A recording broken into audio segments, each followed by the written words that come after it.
आनंद स्वरूप हम कह देते हैं कि भीम आर्मी के लोग अपने लाठियों पे तुम्हारा नाम लिख करके जाएंगे और जहां मिलोगे बहुत ही बेजोड़ तरीके से तुम्हारा इलाज किया जाएगा और बहुत बुरी तरीके से पीटे जाओगे। आनंद स्वरूप हम कह देते हैं कि भीम आर्मी के लोग अपने लाठियों पे तुम्हारा नाम लिख करके जाएंगे और जहां मिलोगे बहुत ही बेजोड़ तरीके से तुम्हारा इलाज किया जाएगा और बहुत बुरी तरीके से पीटे जाओगे। ग्वालियर में मजबूती से भीम आर्मी जब बाबा साहब के सम्मान में खड़ा हो रही है, क्या वो आतंकवाद है? किसानों की आवाज़ उठाना आतंकवाद है? महिलाओं की आवाज़ उठाना आतंकवाद है? तो हम अगर ये तमाम बातें गरीबों का, पिछड़ों का, दलितों का, मुसलमानों का, महिलाओं का, कमज़ोरों का आवाज़ उठाना आतंकवाद है तो सुन लो कान खोल कर स्वामी स्वरूप, क्या नाम है, आनंद स्वरूप, हम तुमको कह देना चाहते हैं कि हाँ, अगर समाज में गरीबों का, कमज़ोरों का, शोषितों का, महिलाओं का, मुसलमानों का, दलितों का, पिछड़ों का, अति पिछड़ों का आवाज़ उठाना अगर आतंकवाद है तो हाँ, हम आतंकवादी हैं। दलित समाज के बेबाक आवाज़ और पूरे देश भर में दलित समाज के लिए एक गर्व का विषय बन चुके चंद्रशेखर आज़ाद रावण, जिन पर पूरे दलित समाज को आन बान शान है, उनको लेकर के काली सेना के राष्ट्रीय अध्यक्ष स्वामी आनंद स्वरूप ने एक ऐसी विवादित बयान दिया है जिसके बाद तमाम दलित समाज के लोगों में गुस्सा है, आक्रोश है। उन्होंने कहा कि ओसामा बिन लादेन जिस तरीके से अमेरिका के लिए खतरा था, उसी तरीके से भीम आर्मी और चंद्रशेखर आज़ाद रावण देश के लिए खतरा होंगे। खास करके उन्होंने बीजेपी से ये बातें कही है। हमारे साथ इस पर बात करने के लिए बिहार के अध्यक्ष जो हैं भीम आर्मी के, अमरज्योति जी मौजूद हैं। आपके नेता को, आपके संगठन को ओसामा बिन लादेन से तुलना की जा रही है। चंद्रशेखर आज़ाद का नाम आपने बहुत पहले आपने इंट्रोडक्शन में ही बता दिया कि किस लिए जाना जाता है और उनका नाम किस लिए भारत में लोग गर्व से लेते हैं और भीम आर्मी का नाम किस लिए गर्व से लेते हैं, ये पूरे भारत के लोगों को पता है, बहुजनों को पता है, SC ST OBC को पता है। और जिस भी व्यक्ति का आपने नाम लिया और जिसने इस प्रकार की ओछी बयानबाजी की है भीम आर्मी पे, हमारे नेता चंद्रशेखर आज़ाद पे, मैं उसको कह देना चाहता हूँ कि मुझे तो ऐसा लग रहा है कि भीम आर्मी के नाम से देश के तमाम सामंतवादियों का, जातिवादियों का, मनुवादियों का फट करके फ्लावर हो गया है। इसलिए इस प्रकार का ये लोग बयान दे रहे हैं। ये क्या बोलते हैं, हताशा में हैं ये लोग, और ये लोग डर करके इस प्रकार का बयान दे रहे हैं। इनको लग रहा है कि ये भीम आर्मी संगठन जो हजारों वर्षों से ये लोग महिलाओं को शिक्षा का अधिकार नहीं लेने दिए, यही मनुस्मृति के द्वारा दलितों को, पिछड़ों को पानी पीने का अधिकार नहीं लेने दिए, यही मनुस्मृति, यही सनातन धर्म के द्वारा ये दलितों को मंदिरों में नहीं घुसने दिए, उनको छुआछूत, उनके साथ भेदभाव, उनके साथ ऊंच नीच का भाव ना रखे। वो लोग कह रहे हैं भीम आर्मी को, जो संवैधानिक संगठन है, अभी तो हमारे लोगों ने डंडा और झंडा उठाया है, अभी तो हम संवैधानिक दायरे में रह रहे हैं ना।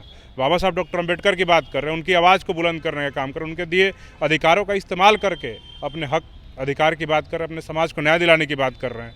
हम कहीं पे भी इस देश में हिंसा फैलाने का बात नहीं करते हैं।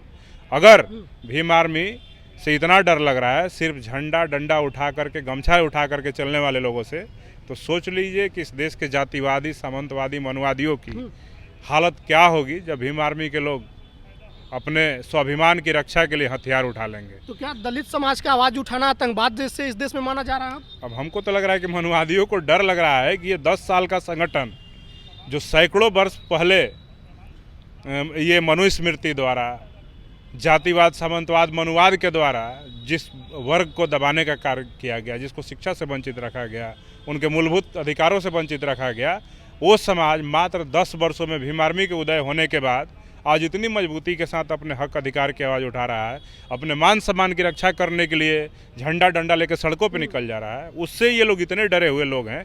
तो मुझे लगता है कि कहीं ना कहीं इस देश में सामंतवाद, जातिवाद, मनुवाद की जो जड़ें हैं उसको भीम आर्मी ने हिलाने का काम नहीं, उसको झकझोर देने का काम किया है। और मैं दावे के साथ कहता हूँ कि अभी घबराइए ना, अभी तो भीम आर्मी 10 साल का हुआ है और तुम्हारा RSS 100 साल का हो गया है। तब 10 साल भर से 100 साल की लड़ाई को जब ये 10 से 20 होगा और 20 से 30 होगा, तो हमको लगता है कि इस देश से जातिवाद, मनुवाद, सामंतवाद और तमाम तरह का जो वाद है, जिसके द्वारा गरीबों को, पिछड़ों को, शोषितों को, वंचितों को, महिलाओं को, दलितों को दबाने का कार्य किया जाता है, उन तमाम वाद को समाप्त करने के लिए भीम आर्मी मजबूती के साथ इनका कमर कस ली है और इनको उखाड़ करके हम लोग जड़ से फेंकने का काम करेंगे। और मैं दावे के साथ कहता हूं कि अभी हम लोगों ने झंडा डंडा उठाया है, अगर ये लोग हमें मजबूर करेंगे और अगर हम तो कहते हैं कि भाजपा की सरकार है, राम राज वालों की सरकार है, हिंदू धर्म सनातन धर्म वालों की सरकार है, भीम आर्मी की जांच करा लो। ओसामा बिन लादेन से संबंध रखता है, ISI से रखता है, पाकिस्तान से रखता है। नहीं, उन्होंने संबंध नहीं बोला, बोला कि उसी के जैसे आप लोग भी काम कर हैं, खतरा है देश के लिए। देश के लिए कहाँ खतरा है? भीम आर्मी का नाम जाना जाता है।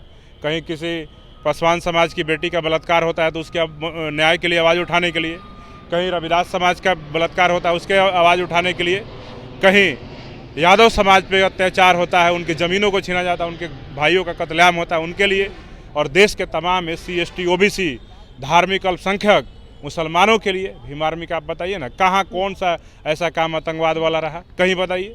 मुसलमानों के लिए CA NRC पे खड़ा होना आतंकवाद है? दलितों के कोमल पासवान, ज्योति पासवान और पूजा कुमारी को न्याय दिलाना आतंकवाद है? या बाबा साहब डॉक्टर का अपमान हुआ, ग्वालियर के हाईकोर्ट के अंदर वहाँ के जातिवादी जज ने जो अपमान किया, क्या वो आतंकवाद है? ग्वालियर में मजबूती से भीम आर्मी जब बाबा साहब के सम्मान में खड़ा हो रही है, क्या वो आतंकवाद है? किसानों की आवाज़ उठाना आतंकवाद है? महिलाओं की आवाज़ उठाना आतंकवाद है? तो हम अगर ये तमाम बातें गरीबों का, पिछड़ों का, दलितों का, मुसलमानों का, महिलाओं का, कमज़ोरों का आवाज़ उठाना आतंकवाद है, तो सुन लो कान खोल करके। स्वामी स्वरूप, क्या नाम है? आनंद स्वरूप, हम तुमको कह देना चाहते हैं कि हाँ, अगर समाज में गरीबों का, कमज़ोरों का, शोषितों का, महिलाओं का, मुसलमानों का, दलितों का, पिछड़ों का, अति पिछड़ों का आवाज़ उठाना अगर आतंकवाद है तो हाँ, हम आतंकवादी हैं। और ये आतंकवाद हम लोग मजबूती के साथ फैलाने का कार्य करेंगे।